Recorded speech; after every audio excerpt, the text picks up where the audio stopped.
الحمدللہ رب العالمین والصلاة والسلام علی محمد الامین اعوذ باللہ من الشیطان الرجیم بسم اللہ الرحمن الرحیم۔ خواتین و حضرات، ہم سورہ توبہ کی آیت 32 سے درس کی ابتدا کر رہے ہیں۔ اس سے پیچھے یہ بیان ہوا کہ وہ لوگ جن پر اللہ کے پیغمبر نے حجت تمام کر دی اور اب وہ سزا کے مستحق ہو گئے ہیں، ان کے بڑے بڑے جرائم کیا ہیں۔ توحید کے معاملے میں یہود و نصارہ نے جو رویہ اختیار کیا اس کو بیان کیا، اس کی غلطی متعین کی۔ اب یہ بتایا جا رہا ہے کہ اللہ کی طرف سے جو روشنی آئی، اللہ نے اپنے آخری پیغمبر کو مبعوث فرمایا، اس کے مقابل میں بھی ان کا رویہ کیا رہا، اور اب اللہ کا فیصلہ آ گیا ہے تو اس فیصلے کی وجہ کیا ہے۔ ارشاد فرمایا ہے، یریدون ان یطفئوا نور اللہ بافواہہم، چاہتے ہیں کہ خدا کے اس نور کو اپنے منہ کی پھونکوں سے بجھا دیں۔ یعنی اللہ نے جو روشنی پیدا کی، سب سے پہلے اس روشنی سے انہیں اپنے دل و دماغ کی تاریکیوں کو دور کرنا تھا۔ یہ روشنی تو پورے عالم کے لیے اور قیامت تک کے لیے اللہ کی طرف سے آئی تھی، لیکن انہوں نے اس کی قدر نہیں کی۔ قدر کرنا تو ایک طرف، یہ کوشش کی کہ یہ نور، یہ روشنی یہ بجھا دی جائے۔ چاہتے ہیں کہ خدا کے اس نور کو اپنے منہ کی پھونکوں سے بجھا دیں۔ وَيَأْبَى اللَّهُ إِلَّا أَن يُتِمَّ نُورَهُ، اور اللہ نے فیصلہ کر رکھا ہے کہ وہ اپنے نور کو پورا کر کے رہے گا۔ یعنی ادھر ان کی طرف سے یہ خواہش تھی کہ ایک تنہا شخص ہے، ہمارے درمیان میں کھڑا ہو گیا ہے، اس کی حیثیت ہی کیا ہے، ہمارے قبیلے، ہمارے خدم و حشم، ہمارے پاس اللہ کے دیے ہوئے وسائل، یہ ہمارے مقابلے میں کیا کر لیں گے۔ کم و بیش یہی زوم مشرکین عرب کا تھا، یعنی قریش کا، اور اسی زوم میں یہود بھی مبتلا تھے، ان کی بھی مدینے میں بڑی حیثیت تھی، اور خاص طور پر مدینے کی مالیات پر ان کا ایک لحاظ سے غیر معمولی اثر بھی تھا۔ تو ان کا خیال تھا کہ یہ سب ہم ختم کر کے آسانی کے ساتھ اس رکاوٹ کو دور کر دیں گے جو ہمارے عروج کے راستے میں آ کھڑی ہوئی ہے۔ لیکن اللہ تعالیٰ نے فرمایا کہ میرا فیصلہ مختلف ہے، اور وہ یہ ہے کہ یہ میرا دیا ہوا نور ہے، میرا نازل کیا ہوا نور ہے، یہ روشنی میں نے بھیجی ہے، اور اس فیصلے کے ساتھ بھیجی ہے کہ اس کا اتمام ہوگا۔ یعنی تم اس کی راہ نہیں روک سکو گے۔ یہ اللہ تعالیٰ کا فیصلہ ہے کہ وہ دین جو اس نے اب قیامت تک کے لیے بالکل صاف کر کے لوگوں کو دینے کا فیصلہ کیا ہے، وہ اسے اتمام تک پہنچائے گا۔ یہ دین اپنی تعلیمات کے لحاظ سے پورا ہو جائے گا۔ وہ معاملہ جو ہم نے پہلی وحی کے ساتھ شروع کیا تھا کہ دین کی یہ ہدایت بے کم و کاست ہر طرح کے تغیرات اور انحرافات سے پاک کر کے اب دنیا کو آخری مرتبہ دے دیں، ہم اپنے اس معاملے کو پورا کریں گے، اتمام تک پہنچائیں گے۔ اور اس کے ساتھ یہ فیصلہ کیا تھا کہ اس دین کے ماننے والوں کو اس سرزمین میں غلبہ حاصل ہوگا، یہ اس دوسری چیز کے راستے میں بھی کوئی رکاوٹ نہیں پیدا کر سکیں گے۔ تو اس کو دیکھیے کس شان کے ساتھ بیان کیا ہے۔ فرمایا کہ یریدون ان یطفئوا نور اللہ بافواہہم، چاہتے ہیں کہ خدا کے اس نور کو اپنے منہ کی پھونکوں سے بجھا دیں۔ وَيَأْبَى اللَّهُ إِلَّا أَن يُتِمَّ نُورَهُ وَلَوْ كَرِهَ الْكَافِرُونَ، اور اللہ نے فیصلہ کر رکھا ہے کہ وہ اپنے نور کو پورا کر کے رہے گا، خواہ ان منکروں کو یہ کتنا ہی ناگوار ہو، یعنی یہ مقابلے میں کھڑے ہیں، ان کے لیے تو یہ بڑا حادثہ ہے، یہ اس دین کی دعوت کی ابتدا بھی نہیں ہونے دینا چاہتے تھے، کجا یہ کہ دین بھی اتمام کو پہنچ جائے اور اللہ کی نعمتوں کے وعدے بھی اتمام کو پہنچ جائیں، تو ان کو یہ کتنا ہی ناگوار ہو، اس سرزمین میں یہ ہم کر کے رہیں گے۔ اس پر میں نے لکھا ہے کہ یہ اکمال دین کی تمثیل ہے، یعنی یہ جو فرمایا نا کہ اپنے نور کو پورا کر کے رہے گا، تو اس میں ظاہر ہے کہ تمثیل کا اسلوب اختیار کیا ہے۔ یہ کس چیز کی تمثیل ہے؟ یہ اکمال دین کی تمثیل ہے، یعنی دین پورا ہوگا، دین کو پایہ تکمیل تک پہنچا دیا جائے گا۔ مطلب یہ ہے کہ یہود و نصارہ جو کچھ چاہتے ہیں اس کے الرغم، یعنی ان کی اس خواہش کے باوجود، جو دین ہم نے اپنے پیغمبر کو پہلی وحی سے دینا شروع کیا تھا اسے پورا کریں گے، اور اس کی دعوت وہاں تک پہنچا دیں گے جہاں تک پہنچنا اس کے لیے مقدر ہو چکا ہے۔ یعنی اس میں دونوں چیزیں طے کر دی گئی تھیں کہ اللہ کے آخری پیغمبر کی بعثت جس سرزمین میں ہوئی ہے وہاں اللہ کے دین کا غلبہ قائم ہو جائے گا، جیسے کہ اللہ کے رسولوں کے معاملے میں اللہ کی سنت رہی ہے، اور دین کی جو ہدایت دینا شروع کی ہے اس میں بھی جو رکاوٹیں یہ لوگ پیدا کریں گے وہ سب دور ہو جائیں گی، اور ایک دن یہ اعلان کر دیا جائے گا کہ پہلی وحی سے جو دین کی ہدایت ہم نے دینا شروع کی تھی وہ آج پایہ تکمیل کو پہنچ گئی۔ اس میں دو چیزیں بڑی اہم ہیں جن کو سمجھ لینا چاہیے۔ ایک تو یہ کہ ہمارے ہاں اکمال دین یا دین کے مکمل کرنے کا مفہوم بالکل غلط قائم کر لیا گیا کہ پہلے انبیاء علیہم السلام کو جو دین دیا گیا وہ نامکمل تھا، اور یہ محمد الرسول اللہ صلی اللہ علیہ وسلم کے ذریعے سے مکمل ہوا ہے۔ یہ صحیح چیز نہیں ہے۔ ہر پیغمبر کو جو دین دیا گیا وہ پورا دین دیا گیا۔ اللہ کی ہدایت ہمیشہ سے ایسی ہی رہی ہے۔ اللہ تعالیٰ نے جگہ جگہ قرآن مجید میں یہ بتایا ہے کہ میرا دین ہمیشہ سے اسلام ہے۔ اسلام کسی ایک پیغمبر کا دین نہیں ہے، یہ سب پیغمبروں کا دین ہے۔ سب پیغمبروں کو یہی دین دیا گیا تھا، اور ہر پیغمبر کو اس کے زمانے، اس کے حالات کے لحاظ سے اس کی پوری ہدایت ملی، یعنی دونوں صورتوں میں ابتدا کی ضرورت تھی تب بھی پوری دی گئی، اور اگر کسی موقع پر پیچھے سے ایک روایت چلی آ رہی تھی تو وہ بھی گویا پوری کی پوری ان کے پاس رہی۔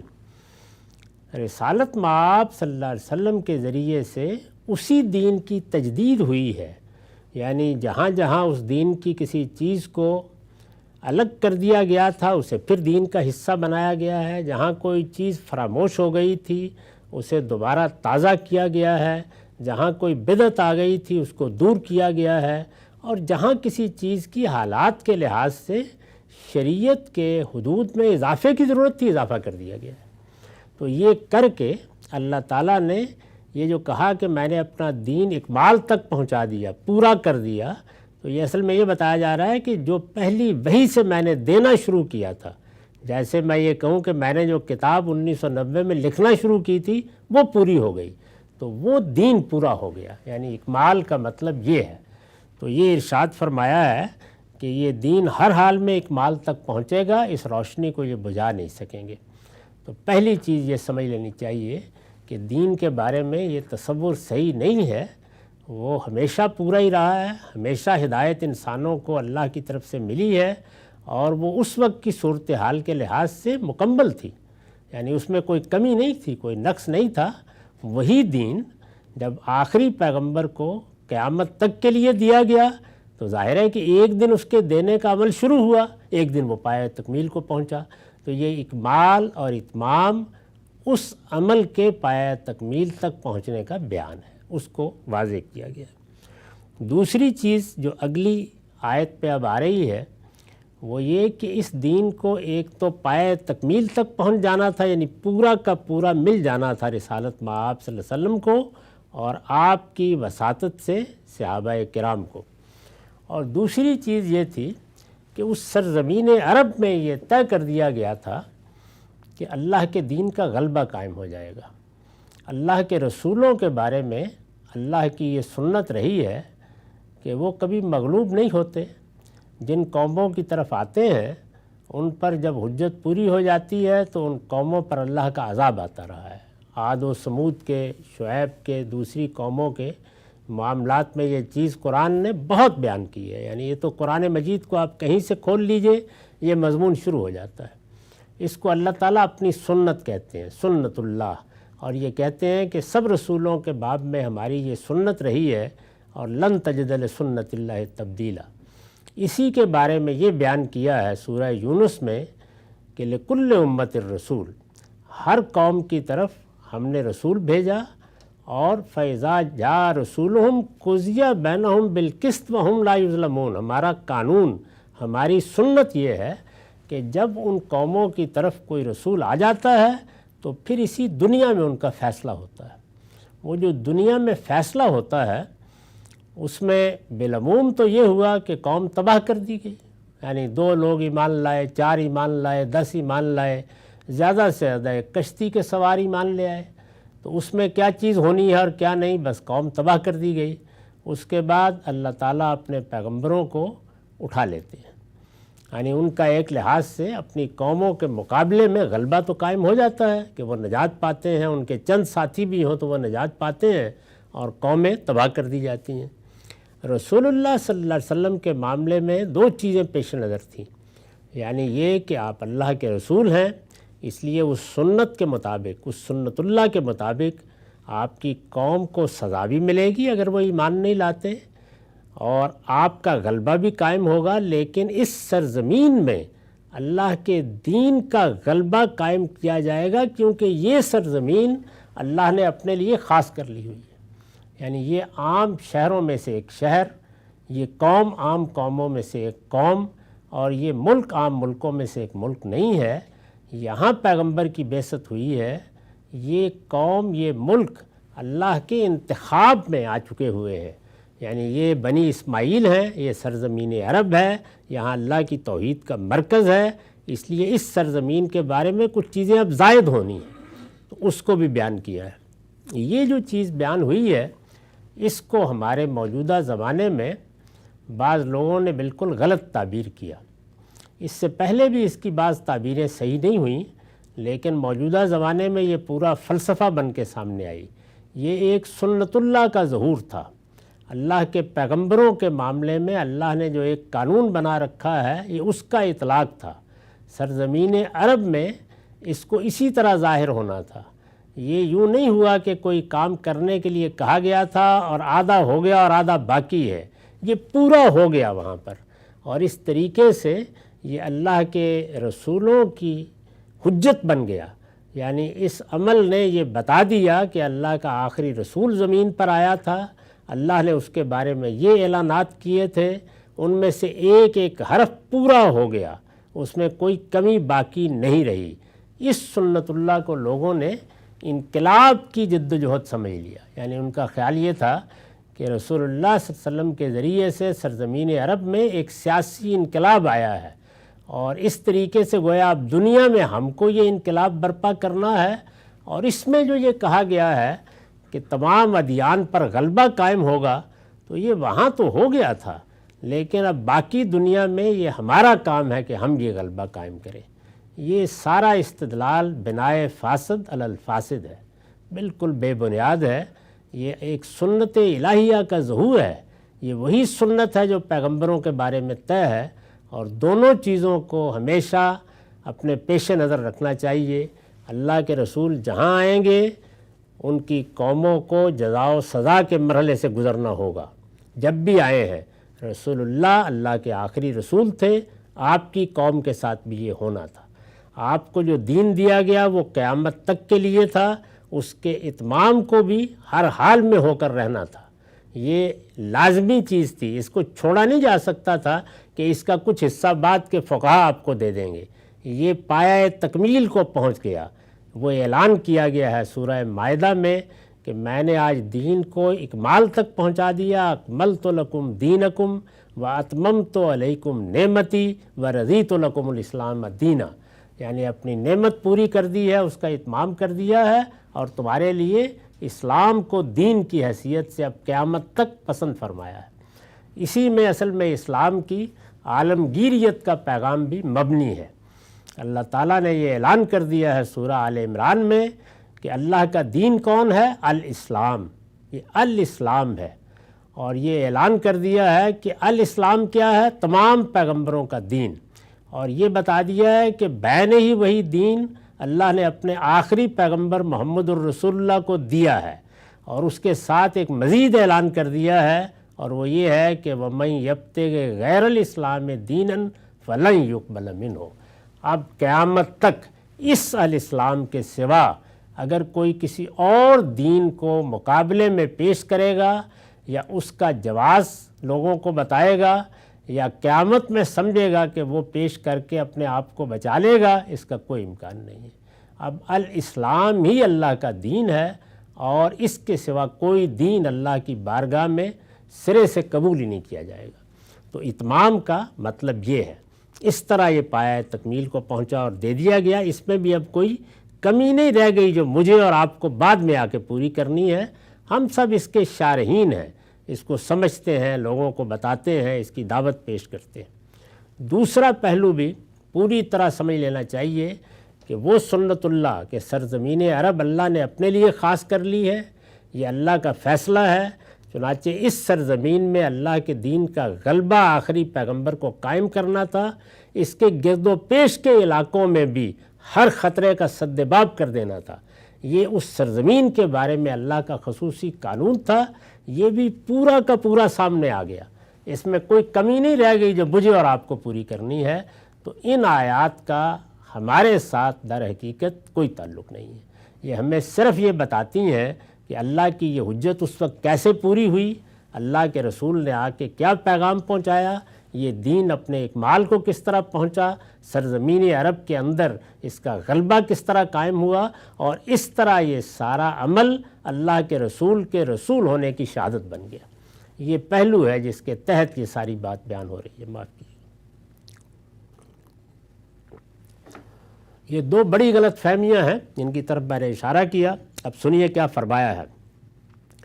چاہتے ہیں کہ خدا کے اس نور کو اپنے منہ کی پھونکوں سے بجھا دیں، اور اللہ نے فیصلہ کر رکھا ہے کہ وہ اپنے نور کو پورا کر کے رہے گا۔ اس کے بعد ارشاد ہوا هو الذی ارسل رسولہ بالہدی ودین الحق لیظہرہ علی الدین کلہ ولو کرہ المشرکون۔ وہاں فرمایا تھا خائن منکروں کو یہ کتنا ہی ناگوار ہو، اب کیا کہا ہے؟ وہی ہے کہ جس نے اپنے رسول کو ہدایت اور دین حق کے ساتھ بھیجا ہے تاکہ اس سرزمین کے تمام ادیان پر اس کو غالب کر دے۔ یعنی یہ جو سرزمین عرب ہے اس میں یہ غلبہ قائم کرنا اور اس میں اب صرف اسلام ہی کا رہ جانا، یہ اللہ کی اسکیم ہے قیامت تک کے لیے، خواہ مشرکین بھی اسے کتنا ہی ناپسند کرے۔ یعنی دونوں گروہ، یہود کیا ہیں؟ انہوں نے رسول اللہ کا جانتے بوجھتے انکار کر دیا اور اپنے اقرار پر جم گئے، بلکہ اپنے کفر کے خود مقر ہو گئے، ان کو کافرین کہا ہے۔ اور رسول اللہ کے مقابلے میں یہ کون ہیں؟ یہ قریش کے لوگ یا دوسری اقوام، یہ مشرکین ہیں۔ تو فرمایا ان دونوں کی خواہش کے الرغم یہ جو چاہیں اس کے مقابل میں اللہ کے دین کو غلبہ حاصل ہونا ہے، یہ طے کر دیا گیا ہے۔ اس پر حاشیہ ہے، یہ غلبہ رسول اللہ صلی اللہ علیہ وسلم کے ذریعے سے اور ان مشرکین کی خواہشوں کے الرغم قائم ہونا تھا جو آپ کے مخاطبین اولین تھے۔ یعنی یہ بتا دیا ہے کہ اس میں جن لوگوں کو ناگوار گزرے، جو لوگ ناپسند کریں، وہ میں آپ قیامت تک آنے والے لوگ نہیں ہیں، وہ مشرکین عرب ہیں، وہ آپ کے وہ منکرین ہیں، ان کی خواہشوں کے الرغم یہ فیصلہ کیا گیا تھا کہ یہ غلبہ ہونا ہے، اور جن کا ذکر لو کرہ المشرکین کے الفاظ میں ہوا ہے، لہذا ضروری ہے کہ یہاں لفظ کل کو اسی تخصیص کے ساتھ لیا جائے جو ہم نے ترجمے میں واضح کر دی ہے، کیونکہ یہ الفاظ آ گئے تھے علی الدین کلہ، تو لوگوں نے غلطی سے یہ سمجھ لیا کہ اب یہ دنیا کے سارے ادیان مراد ہیں، نہیں، اس سرزمین عرب کے تمام ادیان۔ اور یہ لفظ تمام، کل، یہ ہم بھی اسی طرح ایک خاص سیاق میں بولتے ہیں۔ ہم کہتے ہیں کہ میں نے تو سب لوگوں کو یہ بات بتا دی ہے، تو یہ سب لوگ بعض اوقات آپ کے قریبی لوگ ہوتے ہیں، بعض اوقات خاندان کے لوگ ہوتے ہیں، بعض لوگ ملک کے لوگ ہوتے ہیں، بعض قوم کے ہوتے ہیں۔ اس سے شاید ہی یہ مراد ہوتی ہے کہ ساری دنیا۔ تو اسی طریقے سے یہ لفظ کل آیا ہے، عربی زبان میں بھی اور ہماری زبانوں میں بھی اس طرح الفاظ استعمال ہوتے ہیں۔ لہٰذا ضروری ہے کہ یہاں لفظ کل کو اسی تخصیص کے ساتھ لیا جائے، یعنی اس تخصیص کے ساتھ کہ اس سے مراد ہے سرزمین عرب کے تمام ادیان، جہاں اللہ کے آخری رسول کی بعثت ہوئی ہے، جو ہم نے ترجمے میں واضح کر دی ہے۔ تاریخ بتاتی ہے کہ قرآن کی یہ بات حرف بحرف صحیح ثابت ہوئی، یعنی ایک ایک لفظ اس کا پورا ہو گیا۔ جب یہ کہا جا رہا تھا تو دور دور تک آثار نہیں تھے، لیکن ایک ایک حرف اس کا پورا ہو گیا، اور رسول اللہ صلی اللہ علیہ وسلم کی زندگی میں دین حق کا غلبہ پورے جزیرہ نما عرب پر قائم ہو گیا۔ یہ ایک سنت الہی کا ظہور تھا، یعنی یہ کیا تھا؟ یہ کوئی انقلاب تھا؟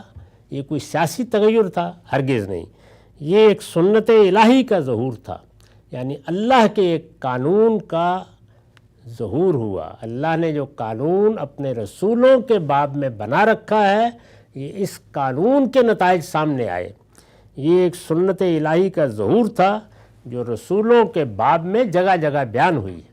اللہ تعالیٰ نے اس کو اس قرآن مجید میں جگہ جگہ واضح کیا ہے کہ ان کی طرف سے، یعنی رسولوں کی طرف سے اتمام حجت کے بعد اللہ تعالیٰ انہیں غلبہ عطا فرماتے اور ان کے منکرین پر اپنا عذاب نازل کر دیتے ہیں۔ اس سنت الہی کا ظہور ہے، اس کو ان الفاظ میں بیان کیا ہے، اس لیے کہ باقی پیغمبروں کے معاملے میں یہ دوسری چیز مقصود نہیں تھی۔ یہ ایک زائد پہلو ہے جو اس لیے سامنے آیا کہ جزیرہ نما عرب کے بارے میں اللہ کا ایک دوسرا فیصلہ ہزاروں سال پہلے صادر ہو چکا تھا سیدنا ابراہیم کے ذریعے سے، کہ یہاں اللہ کی توحید کا مرکز ہوگا اور یہ سرزمین قیامت تک اللہ کے دین کے مرکز کی حیثیت سے اللہ کا نور دنیا میں پھیلاتی رہے گی۔ تو چونکہ سرزمین عرب کی یہ خاص حیثیت طے ہو گئی تھی، اس لیے یہ لازم تھا کہ یہاں کے تمام ادیان پر اللہ کے دین کا غلبہ قائم ہو، یہاں دین صرف اللہ ہی کا ہو جائے۔ چنانچہ رسول اللہ نے اپنے بات کے لیے اعلان کر دیا کہ اب یہ غلبہ قائم ہو گیا، یہاں تمام ادیان ختم کر دیے گئے۔ اب اس سرزمین کے بارے میں قانون یہ ہے کہ لا یجتمع دینان فی جزیرۃ العرب، اس سرزمین عرب میں اب کبھی دو دین جمع نہیں ہونے دیے جائیں گے۔ تو یہ رسول اللہ کا جو فرمان ہے وہ اسی اصول پر مبنی ہے۔ یہی وہ اصل ہے جس کو سامنے رکھ کر رسالت مآب صلی اللہ علیہ وسلم نے حکم دیا کہ سرزمین عرب میں نہ کوئی معبد باقی رہنے دیا جائے گا، نہ کوئی استھان قائم رہنے دیا جائے گا، نہ کسی بت خانے کو گوارا کیا جائے گا، نہ کہیں بت گوارا کیے جائیں گے۔ سب کچھ ختم کر دیا گیا۔ صحابہ کرام کو جو حکم جزیرہ نما عرب میں دیا گیا وہ باہر کے لیے کبھی نہیں دیا گیا، یعنی اس کے احکام ہی بالکل الگ ہیں اور اس کی حیثیت ہی بالکل الگ ہے۔ یہ ساری بات جز جز میں سمجھ لینی چاہیے۔ معاف کیجیے۔ اب یہ سوال پیدا ہوتا ہے کہ یہ سب جو اللہ تعالیٰ نے کیا تو اس سے مقصود کیا تھا؟ یعنی اللہ کی دنیا چل رہی ہے، یہاں لوگ آ رہے ہیں جا رہے ہیں، قیامت میں ہو جائے گا معاملہ، یعنی یہ سنت الہی کیوں رسولوں کے بارے میں قائم کی گئی؟ آخری رسول میں بھی کیوں اس کو برقرار رکھا گیا؟ تو میں نے اس کے اوپر لکھا ہے، اس کا مقصود یہ ہوتا ہے، یعنی اللہ تعالیٰ نے بار بار یہ رسول بھیج کے اپنی دینونت یا اپنی جزا و سزا برپا کر کے دکھائی۔ اس کا مقصود یہ ہوتا ہے کہ آخرت کی جزا و سزا کا تصور بھی اسی معیار پر ثابت کر دیا جائے جس معیار پر سائنسی حقائق معمل لیبارٹری کے تجربات سے ثابت کیے جاتے ہیں۔ یعنی اللہ تعالیٰ اس دنیا کو ہمارے سامنے لاتے ہیں، انفس کی طرف توجہ دلاتے ہیں، آفاق کی نشانیاں بتاتے ہیں، اور پھر یہ کہتے ہیں کہ میری معرفت حاصل کرو، مجھے پہچانو، میں حجاب نہیں اٹھاؤں گا، اپنی عقل سے کام لے کر مجھے پہچانو۔ انسان کو بتاتے ہیں کہ ایک دن اگر میری معرفت میں کوتاہی کرو گے، گریز و فرار کا رویہ اختیار کرو گے، تو ایک دن میری بارگاہ میں حاضر ہونا ہوگا، اور میں نے وہاں جو تمہیں علم دیا پہچاننے کے لیے، جو مہلت دی عمل کرنے کے لیے، اس کے بارے میں سوال کروں گا۔ یہ بات جو ہے، یہ بات انسان علم و عقل کے استدلال سے نہیں مانتا، اس لیے کہ معاملہ حسی نہیں ہے، یعنی یوں نہیں ہے کہ یہ سب دکھا دیا جائے، عقلی ہے، اور عقلی چیزوں کے بارے میں بہت کچھ بحث مناظرے کی گنجائش ہوتی ہے۔ تو اللہ تعالیٰ نے پھر اس کے لیے یہ اہتمام کیا کہ اس سے آگے جس طرح کہ ایک سائنسدان ایک نقطہ نظر پیش کرتا ہے، پھر اس کے دلائل دیتا ہے، پھر عقلی استنباط کے ذریعے سے اسے محکم کرتا ہے، اور آخر میں لیبارٹری کے اندر تجربہ کر کے دکھا دیتا ہے، تو بالکل اسی طرح سے آخرت کی جزا و سزا کو تجربے کی سطح پر لانے کے لیے اللہ تعالیٰ نے یہ اہتمام کیا، بار بار کیا، اور آخری مرتبہ یہ سرزمین عرب میں محمد الرسول اللہ صلی اللہ علیہ وسلم کے ذریعے سے ہوا۔ اس کا مقصود یہ ہوتا ہے کہ آخرت کی جزا و سزا کا تصور بھی اسی معیار پر ثابت کر دیا جائے جس معیار پر سائنسی حقائق معمل یعنی لیبارٹری کے تجربات سے ثابت کیے جاتے ہیں۔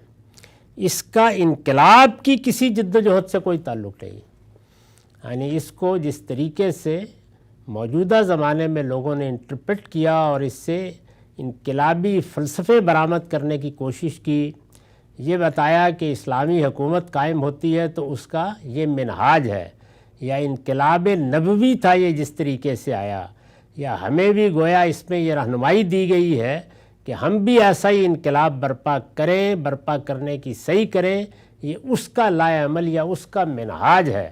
اس پر میں نے یہ توجہ دلائی تھی کہ موجودہ زمانے میں لوگوں نے جہاں یہ نہیں مانا کہ نبوت ختم ہو گئی اور اس کے دعوے کر ڈالے، اسی طرح بعض لوگوں نے عملاً یہ نہیں مانا کہ رسالت ختم ہو گئی ہے، انہوں نے خیال کیا کہ ہم بھی یہ کر سکتے ہیں۔ یہ سب کچھ اصل میں اللہ کے رسولوں کے لیے خصوصی قانون ہے، اس کا انقلاب کی کسی جدوجہد سے کوئی تعلق نہیں ہے، جس طرح کے دور حاضر کے بعض مفکرین نے سمجھا ہے۔ یہاں اس کا ذکر مسلمانوں کو یہ بتانے کے لیے ہوا ہے، یعنی یہاں کیوں ذکر آیا؟ اب ظاہر ہے کہ قرآن مجید میں ایک خاص سیاق میں بات ہو رہی ہے، مسلمانوں کو یہ بتانے کے لیے ہوا ہے کہ یہ اللہ کا فیصلہ ہے، اور مشرکین یعنی قریش، رسول اللہ کی اپنی قوم کے مخاطبین، اور اہل کتاب یعنی یثرب کے یہود، اسی طرح گرد و پیش کے نصارہ، دونوں کے خلاف جس آخری اقدام کا حکم انہیں دیا گیا ہے، جو پیچھے بیان ہوا ہے سورہ کے شروع میں، وہ اسی فیصلے کے نفاذ کے لیے دیا گیا ہے۔ یعنی یہ جو حکم دیا گیا ہے، اب یہ بتایا گیا کہ یہ اعلان ہے، اس اعلان کو پایہ تکمیل تک پہنچانے کے لیے یہ قتال بھی ہوگا اور یہ سزا بھی دی جائے گی، جس کو پہلے ہم بیان کر چکے اور پوری طرح سمجھ چکے ہیں۔ تو یہ قانون اور یہ سنت الہی ہے جس کو بہت اچھی طرح جان لینا چاہیے۔ قرآن مجید سے متعلق جو بڑی غلط فہمیاں ہیں ان میں سے ایک یہ بھی ہے، اور اسی سے متعلق آیات ہوتی ہیں کہ جن کو بعض اوقات بعض گروہ پڑھتے پھر لوگوں کو ترغیب دیتے، اور اس سے موجودہ زمانے میں بھی قتل و غارت گری اور دہشت گردی جیسی چیزیں پیدا ہو گئی ہیں۔ اس کی بنیاد در حقیقت یہیں سے اٹھائی جاتی ہے۔ اس لیے میں نے بڑی وضاحت سے بتایا کہ یہاں نہ کوئی انقلابی جدوجہد زیر بحث ہے، نہ کوئی آج کے زمانے میں غلبے کا یا غلبہ دین کا لائے عمل زیر بحث ہے، نہ یہ کوئی کسی انقلاب کا منہاج نبوی ہے، یہ اللہ کی سنت کا ظہور ہے، یہ اللہ کے قانون کا ظہور ہے، اور یہ صرف رسولوں کے ساتھ خاص ہے، اور اللہ کے آخری رسول محمد الرسول اللہ صلی اللہ علیہ وسلم کے معاملے میں بھی یہ اسی شان کے ساتھ ہوا ہے، اسی طرح جیسے نوح علیہ السلام کے ساتھ ہوا، اسی طرح کے جیسے قوم شعیب کے ساتھ ہوا، قوم عاد کے ساتھ ہوا، قوم سمود کے ساتھ ہوا۔ قرآن مجید میں جگہ جگہ اس کی داستان بیان کی گئی ہے۔ اس کو اگر بہت مختصر طریقے سے پڑھنا ہو تو قرآن کی ایک مختصر سورہ ہے سورہ قمر، اس میں پوری یہ قانون کی حیثیت سے داستان بیان ہوئی ہے، اور آخر میں فرمایا ہے کہ کفارکم خیر من اولئکم، یعنی اگر پہلے پیغمبروں کے منکروں کے ساتھ ہم نے یہ کیا ہے تو کیا اے قریش مکہ یہ تمہارے منکرین یہ کہیں سے کوئی برات نامہ لے کے آئے ہیں، ان کے ساتھ بھی وہی ہوگا۔ یہ اصل میں اس قانون کا نفاذ ہے، اس کو صحیح جگہ پہ رکھنا چاہیے، نہ یہ کوئی انقلاب ہے، نہ کوئی منہج انقلاب نبوی ہے، یہ اللہ کی سنت کا ظہور ہے، اور اس کو اگر کوئی شخص اپنے ساتھ متعلق کرتا ہے تو وہ حقیقت میں وہ توقعات کرتا ہے جو اللہ نے اپنے رسولوں کے باب میں بیان کر رکھی ہیں۔ اقول قولی ھذا واستغفر اللہ لی ولکم ولسائر المسلمین۔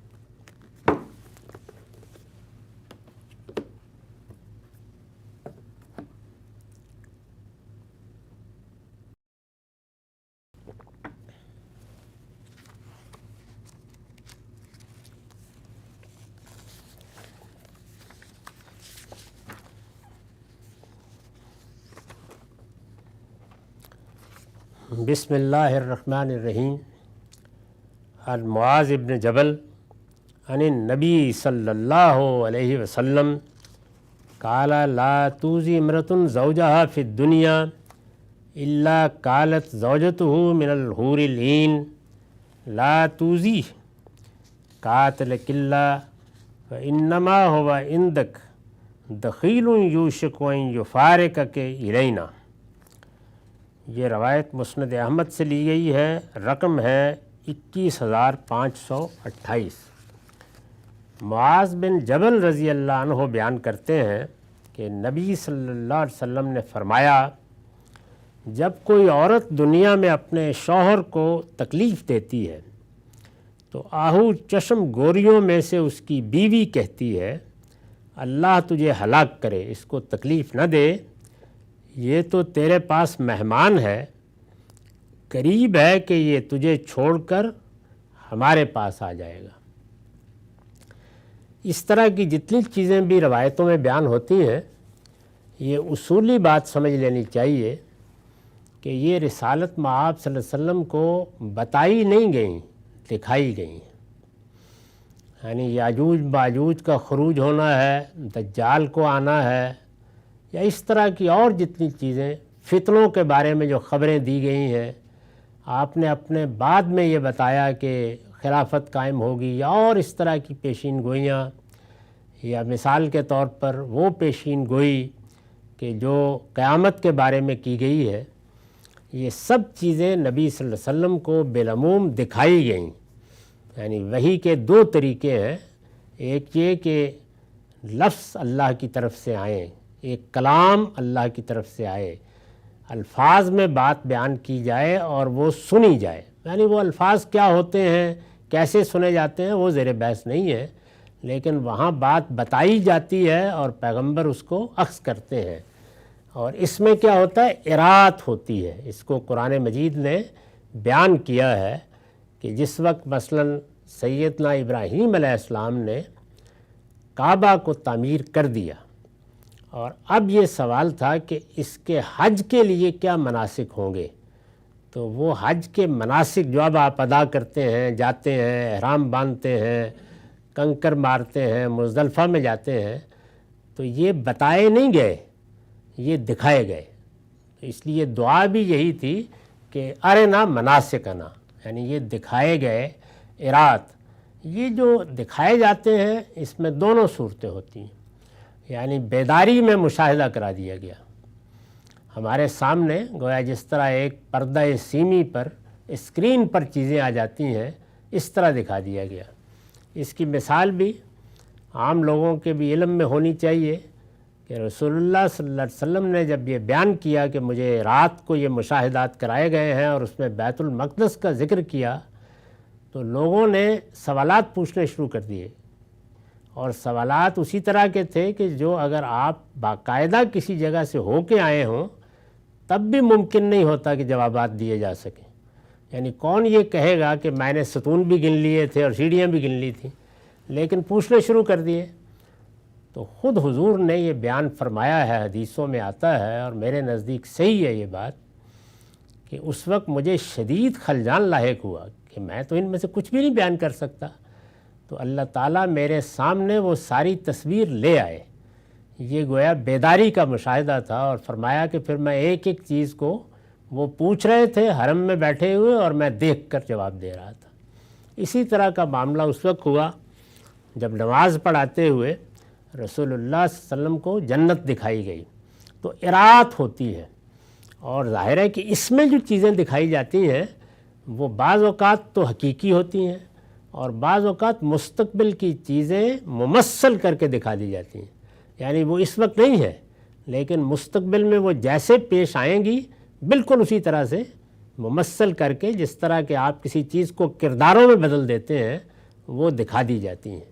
یہ ارات ہوتی ہے۔ تو یہ معاملہ بھی بالکل اسی طریقے سے ارات میں ہوا ہے۔ اس میں جو بات بیان کی گئی ہے اس کی میں نے وضاحت کی ہے کہ یہ جو فرمایا کہ جب کوئی عورت دنیا میں اپنے شوہر کو تکلیف دیتی ہے تو وہ کون سا شوہر ہے، یعنی اس شوہر کو جو اپنی نیکی، خیر اور صلاح و رشد کی وجہ سے جنت کا مستحق ہو چکا ہے، یعنی یہ اس کا ذکر ہے۔ ہر میری آپ کی طرح کا شوہر زیر بحث نہیں ہے، پہلے وہ شوہر بننا چاہیے، معاف کیجیے، یعنی اس شوہر کو جو اپنی نیکی اور خیر و صلاح اور رشد کی وجہ سے جنت کا مشتاق ہو چکا ہوتا ہے، اور اس کا حقدار ہے کہ اس طرح کی تکلیف دینے والی بیوی سے اس کو وہاں نجات دلا دی جائے۔ یعنی جب اس طرح کی بیویاں ہوں گی تو ظاہر ہے کہ اللہ تعالیٰ ان کو اکٹھا نہیں کرے گا، نجات دلا دی جائے۔ یہی معاملہ ظاہر ہے کہ تکلیف دینے والے شوہروں کا بھی ہونا چاہیے۔ یعنی یہ اللہ تعالیٰ کے ہاں قرآن میں یہ طریقہ ہے کہ کبھی زیادہ معاملہ اگر عورتوں کا ہو تو بس ان کو بیان کر دیا جاتا ہے، جس طرح کہ میں بیان کر چکا کہ بدکاری کی تہمت کے معاملے میں عورتیں زیر بحث آ گئی ہیں، مرد نہیں آئے۔ اس کا مطلب ہوتا ہے کہ آپ اس کے مقابل کو خود سمجھ لیں، اس میں کوئی تردد نہ ہو۔ یہی معاملہ ظاہر ہے کہ تکلیف دینے والے شوہروں کا بھی ہونا چاہیے۔ اس طرح کے موقعوں پر کسی حکم یا فیصلے کے عقلی مقتضیات اسی طرح الفاظ میں بیان نہیں کیے جاتے، اور قاری سے توقع کی جاتی ہے یا سننے والے سے توقع کی جاتی ہے کہ وہ انہیں خود سمجھ لے گا۔ یہ قرآن کا بھی عام اسلوب ہے، یعنی اس میں یہ طریقہ ہوتا ہے، ایک بات بیان کی گئی ہے، الٹ کو آپ خود سمجھ لیجئے کہ اگر کوئی اسی طرح کا معاملہ عورتوں کے ساتھ پیش آ رہا ہوگا، کسی مرد کی طرف سے پیش آ رہا ہوگا، تو اس کے لیے بھی یہی بشارت ہے۔ اس کے بعد میں نے جس چیز کی طرف توجہ دلائی اس کو بھی میں نے واضح کیا ہے۔ اس سے یہ خیال نہیں ہونا چاہیے کہ آہو چشم گوریاں اپنے ہونے والے شوہروں کے بارے میں یہ گفتگو اس وقت جنت میں بیٹھی ہوئی کرتی ہیں، یعنی یہ ایک واقعہ نہیں ہے جو اس وقت پیش آ رہا ہے۔ اس باب کی دقت نظر کے ساتھ روایتوں کا مطالعہ کیا جائے تو یہ حقیقت صاف واضح ہو جاتی ہے کہ نبی صلی اللہ علیہ وسلم کو جنت، دوزخ اور روز قیامت کے بارے میں اس طرح کی چیزیں ممثل کر کے سنائی اور دکھائی جاتی تھی، یعنی ارات کے طریقے کے اوپر تمثیل میں بدل کے دکھا دیا جاتا تھا۔ یہ جو روایتیں اسراء و معراج کی ہیں ان میں بھی بہت سی اس طرح کی چیزیں آتی ہیں، تاکہ آپ ان کے ذریعے سے لوگوں کو خبردار کرتے رہیں۔ تو یہ در حقیقت وہ معاملات ہیں کہ جو جب پیش آئیں گے، جب سامنے آئیں گے، جب نتیجہ دیکھیں گے تو ان کی حقیقت تو اسی وقت معلوم ہوگی، لیکن اللہ کا یہ کرم اور اس کی عنایت ہے کہ اپنے پیغمبر کے ذریعے سے اس کی کچھ تصویریں ہمارے سامنے آ جاتی ہیں، تو ان کو بس تصویروں ہی کے طور پر دیکھنا چاہیے۔ اللہ تعالیٰ نے ایک تنبیہ فرما دی ہے اور قرآن میں فرما دی ہے کہ اس طرح کے معاملات میں جتنا علم دے دیا جاتا ہے اس پہ اکتفا کی جائے، اس کے بارے میں بہت کھوج کرید میں نہ پڑا جائے، اور یہ بھی بتا دیا ہے کہ جو لوگ اس طرح کی چیزوں کی حقیقت جاننے، ان کا مصداق متعین کرنے کو اپنی تگودو کا اصل ہدف بنا لیتے ہیں، وہ لازماً اپنے لیے گمراہی کا اہتمام کرتے ہیں۔ یہ بتا دیا ہے۔ میں نے ابھی حال میں اس موضوع پر گفتگو کی تھی کہ ضلالت یا گمراہی اس کے بنیادی اسباب کیا ہوتے ہیں یعنی دینی معاملات میں، تو اس میں جو 5 چیزیں بیان کی تھیں ان میں سب سے اہم چیز یہی تھی کہ متشابہات امور کا مصداق متعین کرنے کی صحیح کرنا، اس سے اجتناب کرنا چاہیے۔ اس میں صحیح اصول یہ ہے کہ لفظ کا مطلب سمجھا جائے گا، بات جانی جائے گی، جو کچھ بیان کر دیا ہے اس کو سمجھنے کا عمل ضرور ہوگا، اس کی حقیقت کو متعین کرنے کے ہم درپے نہیں ہوں گے۔ وآخر دعوانا الحمدللہ رب العالمین۔ اس کے بعد اب 10 منٹ کا وقفہ ہے، سوالوں کی نشست۔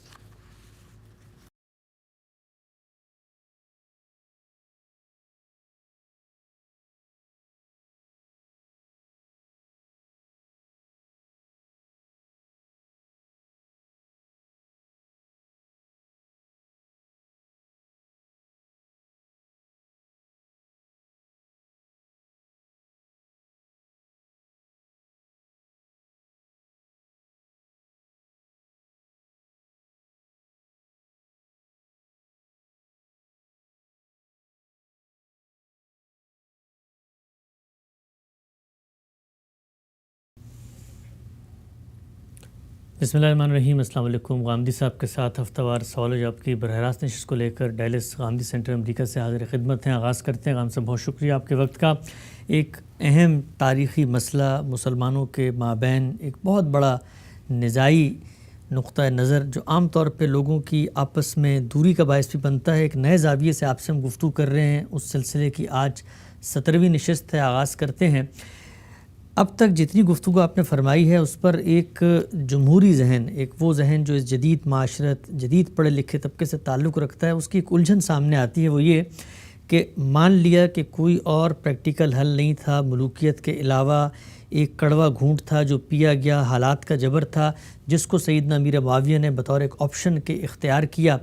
لیکن جب آدمی مجبور ہوتا ہے، جوہر کا پانی بھی پی لیتا ہے، لیکن اس کو کبھی گلوریفائی نہیں کیا جاتا، اس کو کبھی امت پہ احسان نہیں قرار دیا جاتا۔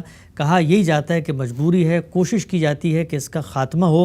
جو کچھ آپ نے فرمایا، کیا اس سے اگر کوئی شخص یہ تاثر لے کہ اتنی زیادہ تحسین کے بعد تو پھر ملوکیت کا آپشن اپنانے کے بعد کون شخص ہے جو اس کو تبدیل کرنے کے لیے، اس کے خلاف علم بغاوت بلند کرنے کے لیے، اس کے خلاف کوئی جدوجہد کرنے کے لیے کوشش کرے گا؟ یہ تو ایک نوعیت کا ایسے ہی نظریہ ضرورت ہے جو مارشاء اللہ کے حق میں بھی لوگ پیش کر دیتے ہیں۔ حالات سازگار نہیں تھے، پولیٹیشین کرپٹ تھے، دنیا میں ہم آگے نہیں بڑھ سکتے، لہٰذا اب مارشاء اللہ آ گیا ہے۔ تو پھر تبدیلی کیسے آئے گی جب اتنا گلوریفائی کر دیا جائے گا ملوکیت کو؟ تو پھر تو وہ جسٹیفائی ہو گئی۔ میں نے تو صرف 2 باتیں کہی ہیں، کسی چیز کو گلوریفائی نہیں کیا۔ یہ بتایا ہے کہ اللہ کے دین میں جو ہدایت ہمیں دی گئی ہے، ہمارے سامنے جو نصب العین رکھا گیا ہے، سیاست میں جو ہمارے لیے لائے عمل اللہ تعالیٰ نے خود بیان فرمایا ہے، وہ ہر حال میں امرہم شورا بینہم ہے، یعنی مسلمانوں کی رائے سے حکومتیں بننی چاہیے، ان کی رائے کی بنیاد پر قائم ہونی چاہیے اور اسی بنیاد پر قائم رہنی چاہیے۔ بار بار میں نے یہ عرض کیا ہے کہ دین میں جو مشروع طریقہ ہے وہ یہی ہے۔ تو جس چیز کو بہت شان کے ساتھ سامنے رکھنا چاہیے، جس کو اپنے دین کی ہدایت کے طور پر پیش کرنا چاہیے، وہ تو یہی ہے۔ یہ بات کہ اللہ تعالیٰ کے دین کی اس ہدایت کو جب ہم اپنے لیے ایک عملی ہدایت کے طور پر سامنے رکھ کر اپنے حالات کا جائزہ لیں گے، تو پھر کیا وہاں بیٹھ کر اس کی تسبیح پڑھیں گے؟ یعنی ہمیں عملی اقدامات کرنے ہوں گے نا۔ اس میں نے یہ عرض کیا ہے کہ جب آپ امرہم شورا بینہم کا لفظ بولتے ہیں تو اس میں ایک ہے اللہ کا ہدایت دینا، وہ اللہ نے دے دی۔ ایک دوسری چیز یہ ہے کہ آپ کو اس کے لیے کیا کرنا تھا۔ وہ آپ کو یہ کرنا تھا کہ آپ اس کو ایک باقاعدہ نظام میں بدلیں، جس طرح کہ اس وقت مغربی اقوام نے ان تصورات کو نظام میں بدل دیا ہے۔ یہ بتایا ہے انہوں نے کہ لوگوں کی رائے کیسے لینی ہے، پارلیمنٹ کیسے بننی ہے، انتخابات کیسے ہونے چاہیے، اس میں اگر مختلف امیدوار کھڑے ہو جائیں تو ان کے درمیان فیصلے کیسے کرنے چاہیے، حکومتیں بنیں تو خود ان کے احتساب کے لیے عدلیہ کو، مقننہ کو، انتظامیہ کو کن حدود میں کام کرنا چاہیے، اس کے لیے کیا دساتیر بننے چاہیے، صدیوں کی جد و جہد کے نتیجے میں اور صحیح و خطا کے ٹرائل اور ایرر کے عمل سے گزر کر یہ سب کچھ آپ کے سامنے آ گیا ہے۔ تو یہ معاملہ ہے جس کی طرف میں نے توجہ دلائی ہے کہ یہ ہمیں کرنا تھا، ہم نہیں کر سکے، تو اس کی ذمہ داری کسی ایک فرد پر نہیں ڈالی جا سکتی۔ وہ وہی کرے گا جو اس زمانے میں موجود ہوگا، اور صرف اس نے نہیں کیا، اس کے بعد بھی 12 صدیوں تک ہم نے یہی کیا ہے۔ بہت سی حکومتیں بنائی ہیں، سب میں یہی کیا ہے، اور اگر آج بھی ہمارے سامنے یہ نظائر موجود نہ ہوں تو کیا کریں گے؟ اور میں یہ عرض کر رہا ہوں کہ اس وقت بھی یہی کر رہے ہیں۔ یعنی اس وقت بھی صورتحال یہ ہے، اپنی قوم کو دیکھنا چاہیے نا وہ کس مقام پر کھڑی ہے۔ سوسائٹی میری خواہشات پر نہیں کھڑی ہوتی، کسی قوم میں سماجی شعور کتنا ہے، لوگ کہاں پہنچے ہیں، علاقہ کون سا ہے، اس کے ساتھ ربط و ضبط کے لیے کیا چیزیں اختیار کی جا سکتی ہیں۔ 70 سال تک پاکستان بننے کے بعد آپ قبائلی علاقوں کو اپنے نظم میں نہیں لا سکے۔ کیوں نہیں لا سکے؟ آپ کی سپریم کورٹ میں وہ اپنا مقدمہ نہیں لے کے آ سکتے تھے، وہ آپ کے ہاں براہ راست اس طریقے سے انتخابی نظام کا حصہ نہیں بن سکتے تھے، آپ کی سیاسی جماعتیں وہاں اپنے مراکز نہیں قائم کر سکتی تھیں۔ کیوں نہیں کر سکتی تھیں؟ اس لیے کہ آپ یہ سمجھتے تھے، غلط کیا صحیح، کہ یہ علاقے ابھی اپنے سماجی شعور کے لحاظ سے وہاں نہیں ہیں جہاں یہ ایک جدید ریاست کے نظام کا حصہ بن سکیں۔ تو یہ آپ 12 صدی 13 صدی پہلے اس حاضر کو کیسے لے جائیں گے؟ تو اس بات کو سمجھیے پہلے کہ اللہ کا دین یہ بتائے گا کہ سود ایک بری چیز ہے، اس کو کاروبار نہیں بننا چاہیے۔ اللہ تعالیٰ نے قرض کے بارے میں یہ اخلاقیات طے کر دی ہے کہ ہر حال میں آپ کو اپنے اصل زر کا مطالبہ کرنا ہے، یہ اصول دے دیا۔ اس پر اس وقت یہ پورے کے پورے مسلمان عمل کیوں نہیں کر رہے؟ یعنی اس وقت آپ کی ساری معیشت جو ہے وہ کس نظم پر کھڑی ہے؟ اس میں اگر کسی بھی آدمی کے سامنے بات کریں تو وہ جواب میں کیا کہے گا کہ متبادل بتائیے۔ پہلے یہ بتائیے کہ دنیا کا نظم تو نہیں رکے گا، وہ چل رہا ہے، معیشت کی ضرورت ہے فلاں اور فلاں ادارہ، تو اس وجہ سے وہ چلے گا۔ آپ کو اگر اپنے اخلاقی اصولوں پر اس کو بہتر کرنا ہے تو آپ کو بتانا پڑے گا کہ متبادل کیا ہے۔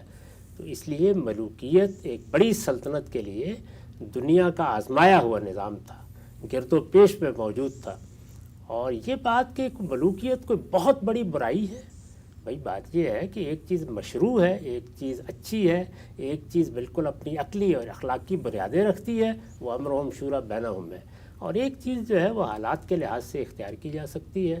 تو اس وجہ سے میں نے بار عرض کیا کہ اس میں یہ نہیں کہا جا رہا کہ یہ چیز بڑی محبوب ہو گئی ہے اور بہت اچھی ہو گئی ہے، نہیں، بہت حکیمانہ فیصلہ کر کے امت کو انتشار سے بچایا گیا۔ اب یہ امت کا کام تھا کہ وہ کوئی متبادل نظم بناتی، امرهم شورى بینہم کے مطابق بناتی۔ میں نے یہ گزارش کی ہے کہ بعد میں جو بڑے نیک، بڑے پرہیزگار اور مسلمانوں کے محبوب خلفاء آئے ہیں، عمر بن عبدالعزیز کوئی معمولی ہستی ہیں، وہ بھی نہیں کر سکے۔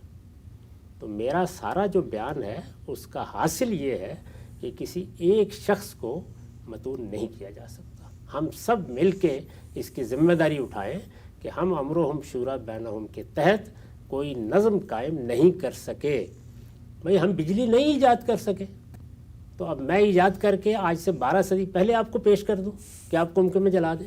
نہیں کر سکے، یہ ایک واقعہ ہے۔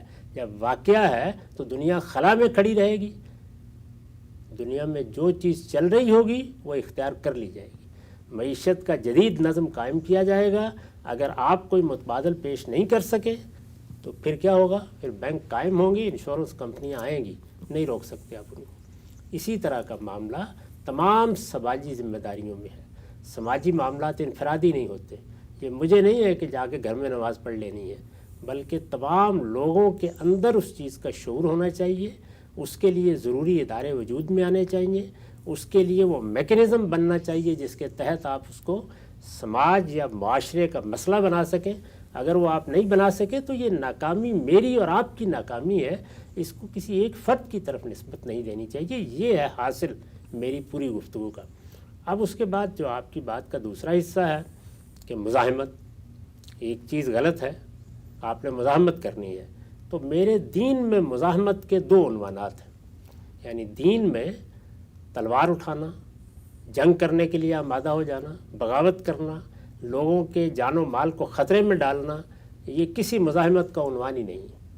میرے دین میں مزاحمت کے عنوان 2 ہیں۔ دین سے متعلق مجھے کہا گیا ہے کہ ادعو الی سبیل ربک، یعنی اچھے حالات ہوں برے ہوں، بدترین حکمران بھی آ جائیں، وہ جو دین خدا نے دیا ہے تم اس کو بیان کرو گے، اس کی دعوت، اپنے پروردگار کی ہدایت کو اپنانے کی دعوت دو گے، تو میرے لیے یہ دین کا حکم ہے، مجھے ہر حال میں یہ دعوت دینی ہے۔ لہٰذا ملوکیت ہوگی تو میں یہ کہوں گا کہ اللہ کا دیا ہوا نظم، اللہ کا دیا ہوا قانون یہ کہتا ہے کہ امرہم شوری بینہم۔ میری مزاحمت یہ ہے جو مجھے دین نے سکھائی ہے کہ جو میرے پروردگار نے میرے لیے اصول قائم کر دیے ہیں میں ان کو بیان کروں، میں ان کو لوگوں تک پہنچاؤں، میں لوگوں کے اندر ان کا شعور پیدا کروں، میں ان پر پیدا ہونے والے اعتراضات کے جوابات دوں، میں ان کے بارے میں لوگوں کو شرح صدر تک پہنچانے کی صحیح کروں۔ لیکن یہ سب مجھے کیسے کرنا ہے؟ استدلال کے ہتھیاروں سے، یعنی اس کے لیے کسی کے سر کے اوپر مجھے بندوق نہیں رکھ دینی، یہ کرنا ہے۔ میری مزاحمت کا دینی عنوان یہ ہے، اور اس کا عمومی عنوان کیا ہے؟ امرہم شوری بینہم کے لیے ہو یا کسی اور مقصد کے لیے، وہ ہے امر بالمعروف اور نہی عن المنکر، یعنی وہ چیزیں جو دنیا میں بھلائی کی چیزیں ہیں مجھے شب و روز کی تلقین کرنی ہے، اور وہ چیزیں کہ جو دنیا کے ہاں برائی کی چیزیں ہیں جن کو مانا جاتا ہے، جن پر پوری انسانیت کا اتفاق ہے، مجھے لوگوں کو تلقین کرنی ہے کہ وہ ان سے بچیں۔ اور ظاہر ہے کہ یہ تلقین بعض اوقات وہ نوبت لے آتی ہے جس کو رسول اللہ صلی اللہ علیہ وسلم نے بیان کیا ہے کہ ایک ایسا سلطان ہے تمہارے سامنے جو جبر کے ساتھ حکومت کر رہا ہے، اور تم سمجھتے ہو کہ اس نے کسی منکر کا ارتکاب کیا ہے تو تم حق کی شہادت دیتے ہو، تو یہ سب سے بڑا جہاد ہے۔ کلمۃ حق عند سلطان جائر یا کلمۃ عدل عند سلطان جائر، یہ کیا ہے؟ افضل الجہاد۔ تو میری مزاحمت کے، محمد الرسول اللہ کے ماننے والوں کی مزاحمت کے عنوانات دو ہیں، یہ عنوانات ہیں جن کے تحت ہم مزاحمت کرتے ہیں۔ رہ گئی یہ بات کہ کوئی حوصلہ مند آدمی یہ خیال کرتا ہے کہ ایک شخص نے، ایک خاندان نے، ایک گروہ نے، ایک قبیلے نے اپنی حکومت قائم کر لی ہے، اگر ان کو حق تھا کہ یہ تلوار کے زور پر اپنی حکومت قائم کریں تو میں بھی قائم کرتا ہوں۔ تو میں نے یہ کہا ہے کہ وہ اگر یہ سمجھتا ہے کہ وہ لوگوں کے جان و مال کو خطرے میں ڈالے بغیر اس طرح کا اقدام کر سکتا ہے تو کر لے۔ 32 خروج ہوئے اس وقت بھی کہتے ہیں، بہت سے ہوتے رہتے ہیں، یعنی ظاہر ہے کہ ملوکیت اگر تو ریاست کا نظم امرہم شوری بینہم پر قائم ہے تو پھر تو کسی شخص کا کام نہیں ہے کہ اس کے خلاف ایسا کوئی اقدام کرے۔ وہی ہوگا جو میں نے پہلی دو باتیں کہی ہیں، ہم دین پہنچائیں گے، دین کی دعوت پہنچائیں گے، دین نے جو اصول قائم کیے ہیں ان کی شرح و وضاحت کریں گے، ہم معروف کی تلقین کریں گے، ہم منکرات سے روکیں گے، اور کسی جابر سلطان کے سامنے بھی حق کی گواہی دیں گے۔ یہ ہو سکتا ہے کہ اس کے نتیجے میں جان دینی پڑ جائے، یہی ہمارے لیے سب سے بڑا جہاد ہے۔ یہ بات کہ کوئی حوصلہ مند شخص اٹھے اور وہ اٹھ کر حکومت کا تختہ الٹنے کی صحیح کرے، تو میں نے عرض کیا کہ اگر ریاستیں، حکومتیں امرہم شوری بینہم پر اپنا نظم قائم کیے ہوئے ہیں تو کسی کا حق نہیں ہے، اس لیے کہ یہ پھر کسی شخص یا کسی گروہ کے خلاف بغاوت نہیں، یہ اصل میں پوری قوم کے خلاف بغاوت ہے۔ اس چیز کو اللہ کے پیغمبر نے ممنوع قرار دے دیا ہے۔ رہی یہ بات کہ استبدادی نظام ہے، جبر کی حکومت قائم ہے، ملوکیت ہے، آمریت ہے، ماشاء اللہ ہے، آپ کو حق حاصل ہے، آپ اٹھیں، حوصلہ مند آدمی ہے، آپ کوشش کریں، لیکن پھر میں یہ عرض کر دوں کہ جب اس طرح کی بغاوت کی جاتی ہے، اس کا ارادہ کیا جاتا ہے، یا اس کا اہتمام کیا جاتا ہے، تو اس کے نتیجے دو ہی ہوتے ہیں، یا تخت یا تختہ، یعنی آپ کامیاب ہو گئے تو آپ ان کی جگہ اقتدار سنبھال لیں۔ یعنی ابراہیم لودھی کو بابر نے پانی پت کے میدان میں شکست دے دی تو مغلوں کی سلطنت قائم ہو گئی، تخت حاصل ہو گیا۔ اور اگر تختہ ہے تو پھر اس میں ماتم کیوں کرتے ہیں، روتے کیوں ہیں؟ یعنی پھر اس بات کے اوپر اللہ کا شکر ادا کریں کہ اس نے آپ کو مزاحمت کا موقع دیا، اور اس میں آپ نے ایک کوشش کی تھی، جدوجہد کی تھی، کامیاب نہیں ہوئے۔ یعنی یہ تو وہ معاملہ ہے کہ پہلے سوچنا چاہیے کہ اس کا نتیجہ یہی ہوتا ہے۔ یہ کیسے ہو سکتا ہے کہ ایک نظم قائم ہے، اس کو آپ چیلنج کرتے ہیں، اٹھتے ہیں، اس کو آپ الٹ دینا چاہتے ہیں، اور اس کے لازمی نتیجے کے طور پر یہ خیال کرتے ہیں کہ اب تخت مل جائے گا۔ وہ مزاحمت نہیں کریں گے، وہ اس بغاوت کو روکنے کی صحیح نہیں کریں گے، حکومت اپنے نظم کو قائم کرنے، اپنی رٹ کو قائم کرنے کے لیے جدوجہد نہیں کرے گی۔ اس میں زیادہ سے زیادہ جو کیا جا سکتا ہے، اور وہ میں نے کر دیا تھا، یعنی یہ بتایا جا سکتا ہے کہ کہاں اس مزاحمت کو روکنے کے لیے کوئی اقدام اخلاقی اصولوں سے تجاوز کر کے کیا گیا ہے۔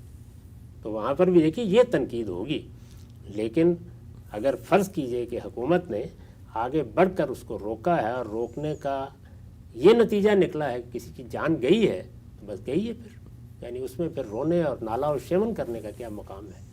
اس میں تو ہوتا ہی یہی ہے، جب اس میدان میں آئیں گے تو یا پانی پت کے میدان میں وہ مریں گے یا آپ مریں گے، دونوں میں سے کوئی ایک چیز ہوگی۔ اسی وجہ سے ہمارے دین میں اس طرح کے کسی اقدام کو نہ مستحب قرار دیا گیا ہے، نہ پسندیدہ قرار دیا گیا ہے، نہ اس کو کوئی دینی واجبات میں شامل کیا گیا ہے۔ یہ حوصلہ مند لوگوں کا کام ہے، وہ اگر کرتے ہیں اور ایک ایسی حکومت کے خلاف کرتے ہیں کہ جو استبدادی ہے، تو زیادہ سے زیادہ یہ کہا جا سکتا ہے کہ بعض حالات میں بعض شرائط کے ساتھ یہ جائز ہے۔ چنانچہ یہی رائے میں نے اپنی کتاب میزان میں بیان کی ہے کہ خروج اگر آپ کر رہے ہیں یا بغاوت کر رہے ہیں تو اس کے لیے یہ اور یہ شرائط ہیں، ان شرائط کے اندر اگر کوئی اقدام کرتے ہیں تو یہ جائز ہے، یعنی یہ کبھی پسندیدہ نہیں ہوگا، کبھی مستحب نہیں ہوگا۔ واجب ہونا تو بہت بڑی بات ہے، جو چیز دین میں واجبات میں سے ہے، مستحبات میں سے ہے، جو دین میں بتائی گئی ہے مزاحمت کے لیے، وہ یہ چیزیں ہیں کہ اللہ کے دین کا پیغام پہنچاؤ، ادعو الی سبیل ربک، اس میں بھی بتایا گیا ہے کہ کیسے پہنچاؤ، بالحکمت والموعظۃ الحسنہ، یعنی دانائی کے ساتھ، حکمت کے ساتھ، استدلال کے ساتھ، اچھی نصیحت کے ساتھ، اور اگر اس میں کوئی مقابلے میں کھڑا ہے تو جادلہم باللتی ہے آسن، اس کے ساتھ اگر مباحثہ بھی کرو تو نہایت خوبصورتی کے ساتھ، اور امر بالمعروف اور نہی عن المنکر، یعنی وہ چیزیں کہ جو بھلائی کی چیزیں ہیں ان کی تلقین کرو، اور جو چیزیں برائی کی چیزیں ہیں، مانی ہوئی برائی کی چیزیں ہیں، پوری انسانیت جن کو برا سمجھتی ہے ان سے لوگوں کو روکنے کی تلقین کرو۔ یہ تلقین، یہ نصیحت، یہ دعوت، یہ ہے حقیقت میں وہ مزاحمت۔ اسی کو اگر میں جدید اصطلاح میں بیان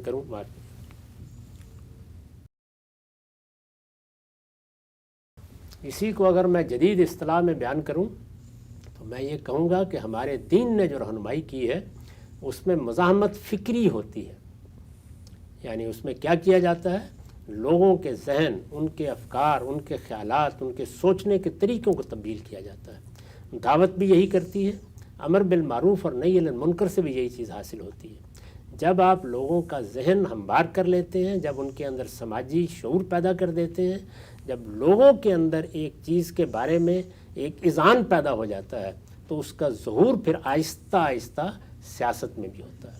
تو جو لوگ اس سے آگے بڑھ کر کوئی خواب دیکھتے ہیں ان کو یہ معلوم ہونا چاہیے کہ سادہ اصول میں زیادہ سے زیادہ کسی چیز کے جواز پر گفتگو کی جا سکتی ہے، اس میں بھی ضمانت دینی ہوگی کہ لوگوں کے جان و مال کو خطرے میں نہیں ڈالا جائے گا۔ ٹھیک، ہم سب بہت ہی تفصیل سے یہ نقطہ آپ نے واضح کیا۔ اس کا ایک اور پہلو میں چاہتا ہوں ذرا اس پر بھی آپ کی رائے سامنے آ جائے۔ یہ سب باتیں اگر ہم نے مان لیں تو ماننے کے بعد فکری مزاحمت پیدا کرنے کی مہمیز، اس کا محرک بھی تو کوئی نقطہ نظر، کوئی استدلال ہوتا ہے۔ جب یہ کہہ دیا جائے کہ کوئی دوسرا حل ہی نہیں موجود، یہی ایک حالات کا جبر تھا، اسی کے ذریعے تسلسل ملا، اسی سے مسلمانوں کی بقا آگے ترقی ہوئی قرآن و سنت کے اندر اور فکر کا، تو فکری مزاحمت تو ہم دیکھتے ہیں کہ پھر لوگ اٹھتے ہیں، تنقید کرتے ہیں، ورنہ تو ماشاء اللہ کے دور میں بھی فکری مزاحمت نہ ہو سکے اگر لوگ اسی طرح نظام کو قبول کر کے بیٹھ جائیں۔ یعنی وہ جو علم بغاوت ہے، وہ جو ایجیٹیشن پیدا کرنا ہے، تحریک چلانا ہے، اس کے لیے پھر یہ نظریہ ضرورت یا یہ استدلال کو تو پھر ہمیں دفن کرنا پڑے گا۔ کیوں دفن کرنا پڑے گا؟ یعنی اس وقت آپ نے سود کی حرمت کے مضمون کو دفن کر دیا ہے۔ آپ روز بیان کرتے ہیں، روز بتاتے ہیں، اس کے لیے سعی و جہد بھی کرتے ہیں، بہت سے آپ نے متبادلات پیش کرنے کی کوشش بھی کی ہے، ان پر بھی گفتگو ہوتی رہتی ہے۔ تو ذرا تاریخ کے اوراق الٹ کر مجھے بتائیے کہ یہ فکری مزاحمت کی گئی ہے، اس کے کوئی آثار ملتے ہیں آپ کو؟ فکری مزاحمت ہونی چاہیے تھی، یعنی جو چیز اس موقع پر درکار تھی وہ یہ تھی کہ یہ بتایا جاتا کہ اسلام نے یہ اصول دیا ہے، یہ قاعدہ بنایا ہے، اس کے بعد پھر خود آپ کو مہمیز ہوتا کہ آپ یہ بتائیں کہ اس قاعدے کو زمین پر لانے کے لیے کیا طریقے اختیار کیے جائیں۔ متبادل پیش کرتے ہیں، پھر آپ ظاہر ہے کہ متبادل پر غور کرتے ہیں نا، یعنی یہ ضروری نہیں ہوتا کہ جو آدمی دین بیان کرے گا وہ متبادل بھی دے گا، پوری مسلمان امت کی ذمہ داری ہے۔ تو وہاں پر وہ لوگ ہونے چاہیے تھے جو سیاسی امور کو جانتے، سمجھتے، ان کا تجزیہ کرتے، ان کے اندر اترتے اور پھر بتاتے کہ متبادل کیا ہے۔ سوال یہ ہے کہ مغرب میں جو متبادل سامنے آیا ہے، یعنی انہوں نے جمہوری اقدار پر مبنی ایک نظم برا یا بھلا بنا کے دنیا کو دے دیا ہے، اس کے بہت سے ماڈل اس وقت دنیا میں موجود ہیں. یہ جو کچھ ہوا ہے یہ کس طریقے سے ہوا ہے؟ یعنی اس میں کوئی بادشاہت کے خلاف باقاعدہ ہنگامہ کرنے کی پہلے ضرورت پیش آئی ہے، پہلے اس کے عدم جواز کا فتویٰ دینے کی ضرورت پیش آئی ہے. ان کے ہاں تو ابھی تک یورپ میں دیکھ لیجئے کتنی ریاستوں میں بادشاہت موجود ہے. ایک تدریجی ارتقاء کے ساتھ فکری تبدیلی آنی شروع ہوئی. یعنی اس میں فلسفی ہیں، حکماء ہیں، وہ تجزیہ کر رہے ہیں، بتا رہے ہیں، اس کی اساسات متعین کر رہے ہیں. آہستہ آہستہ ایک نظم بننا شروع ہوا. یہی کام ہمیں کرنا تھا. میری ساری گفتگو کا حاصل یہ ہے کہ ایک مسئلہ پوری امت کا مسئلہ ہے، اس کو آپ نے ایک فرد کا مسئلہ بنا کے رکھ دیا. ٹھیک. تو پوری امت کو ذمہ داری اٹھانی چاہیے. ہم نہیں کر سکے تو اسی لیے آج اس احتیاج میں ہے کہ دنیا جو کچھ کر رہی ہے ہم اس کی نقالی کر رہے ہیں. یعنی میں کوئی اس کے اوپر تنقید نہیں کر رہا، اچھی چیز ہے تو ضرور اپنائیے، الحکمت ضالۃ المومن. لیکن آپ اسی جگہ پہ کھڑے ہیں نا. یعنی کوئی متبادل آپ نے اپنے طور پر پیش کیا ہے، جزیرہ نما عرب میں پیش کیا ہے، وہاں 4-5 حکومتیں قائم ہیں، وہاں پہ کوئی پیش کیا ہے. یہاں آپ افغانستان میں مزاحمت کر رہے تھے، یہاں آپ نے پیش کیا ہے. مجھے یہ بتائیں کہ ایران میں آپ کو نصف صدی کے قریب اقتدار حاصل ہے، یہاں پہلی مرتبہ آپ نے تھیوکریسی کو اور ڈیموکریسی کو ملا کے ایک نئی دنیا بنانے کی صحیح کی ہے. پہلی مرتبہ یہ آپ کی طرف سے سامنے آیا، اچھا یا برا، لیکن بہرحال ایک کنٹریبیوشن ہے. تو اس وجہ سے یہ کام ہے جو جب ہوتے ہیں پھر وہ تجربات سے گزرتے ہیں، پھر اس کی غلطیاں سامنے آتی ہیں، پھر وہ صحیح و خطا کے مختلف مراحل سے گزرنے کے بعد دنیا میں ایک نظم بن جاتے ہیں. یہ آپ کے خیال میں ایک دن بیٹھ کے لوگوں نے بینک وجود پذیر کر دیا تھا؟ انشورنس کمپنیاں جو ہیں یہ ایک دن ان کا خیال لوگوں کے ذہنوں میں آیا اور وہ بن گئی تھیں. دنیا میں جو کچھ جس طرح بنتا ہے، یہ آپ کے جہاز بھی اس طرح نہیں بنے، گاڑیاں بھی اس طرح سے نہیں بنی، یہ سب اسی تدریجی ارتقاء سے گزرتی ہیں. اس کی ابتدا کریں اور اس کو بنانے کی صحیح کریں. اس کے لیے کسی ایک شخص یا 2 اشخاص کو متون کرنے سے کچھ حاصل نہیں ہوگا. اس سے صرف اس امت کے اندر نفرتیں پیدا کی گئی ہیں. اب بھی یہی کام کیا جاتا ہے. تو میری تو ساری صحیح کا مقصود یہ تھا کہ میں یہ بات سمجھانے کی کوشش کروں کہ آپ یہ سمجھیں کہ سماجی حالات کیا ہوتے ہیں، ان میں فیصلے کیسے کیے جاتے ہیں.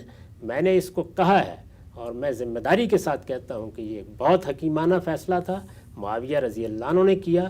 یہ ان کا بہت بڑا احسان ہے، کیونکہ یہ فیصلہ ہے کہ جس نے اس سلطنت کو قائم رکھا، جس نے اس کو تسلسل دیا، جس نے بعد میں لوگوں کے لیے ایک نظیر پیدا کی، اور جس کا پھر نتیجہ یہ نکلا کہ اللہ کا دین، اللہ کی کتاب، اللہ کے پیغمبر کی سنت سب یہ حفاظت کے ساتھ آگے منتقل ہوئے اور علوم فنون کے لیے بڑے غیر معمولی کام لوگوں نے کیے. یہ آپ کی فقہ، یہ آپ کا علم کلام، یہ تصوف، یہ سب کے سب اسی کے زیر سایہ پیدا ہوئے. اس میں کوئی شبہ نہیں ہے کہ اس معاملے میں یقیناً ناکامی ہوئی کہ امرہم شورا بینہم کو ہم زمین پر لا سکیں، لیکن یہ اس پوری امت کی ناکامی ہے، یہ ایک شخص کی ناکامی نہیں. سیدنا معاویہ کی حکومت کے جو نتائج نکلے اس کو آپ نے بیان کیا، لیکن دوسری جانب یہ بھی کہا جاتا ہے کہ انہی کے اس اقدام کا نتیجہ ہے کہ نواسۂ رسول شہید ہوئے، اور اس کے بعد آج تک 1400 سال تک امت میں ایک منافرت اور ایک کشمکش ہے. انہی کے اقدامات کے بارے میں کہا جاتا ہے. اس کو کیسے دیکھتے ہیں؟ ایک موضوع زیر بحث لائیں گے. صلح حسن کا کیا ہوا اور کیا آپشن ان کے پاس اس وقت تھے کہ ملوکیت کو قائم رکھتے ہوئے ہی سیدنا عثمان کے صاحبزادے یا باقی بنو امیہ کے کسی بزرگ کو تسلسل میں آگے لایا جاتا؟ خود آل نبی موجود تھے، اس کا اختیار کیوں نہیں کیا گیا؟ سب چیزیں زیر بحث آئیں گی. وقت یہاں پہ ختم ہوتا ہے. اب تک آپ کے وقت کا بہت شکریہ.